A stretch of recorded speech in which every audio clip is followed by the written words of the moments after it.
رمضان آ رہا ہے۔ سب کہتے ہیں رمضان میں نیک بن جائیں گے، رمضان میں عبادت شروع کریں گے، لیکن ایک سوال، اگر دل ہی تیار نہ ہو تو رمضان کیا بدلے گا؟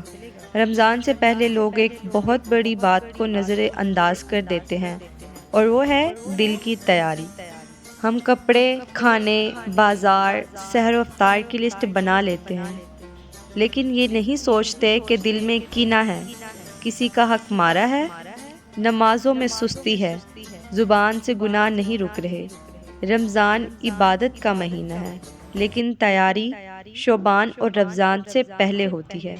نبی کریم صلی اللہ علیہ وآلہ وسلم رمضان سے پہلے اپنی عبادت بڑھا دیا کرتے تھے، تاکہ رمضان آتے ہی دل جھکا ہوا ہو، تھکا ہوا نہ ہو۔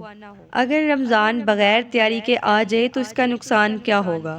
روزے تو رکھے جائیں گے، لیکن نمازیں مشکل لگتی ہیں، قرآن بوجھ بن جاتا ہے، اور پھر رمضان چلا جاتا ہے اور ہم کہتے ہیں پتہ ہی نہیں چلا، رمضان گزر بھی گیا۔ ابھی وقت ہے۔ رمضان سے پہلے ایک غلطی چھوڑ دو، ایک نماز سنوار لو، ایک گناہ سے توبہ کر لو۔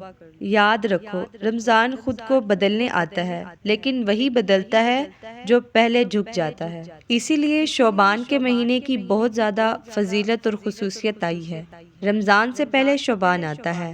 جس شخص سے شعبان کی حفاظت ہو گئی، وہ رمضان کی رحمت اور برکتیں بھی سمیٹ سکتا ہے۔ اگر آپ واقعی رمضان میں خود کو بدلنا چاہتے ہیں تو اس چینل کا ساتھی بن جائیں۔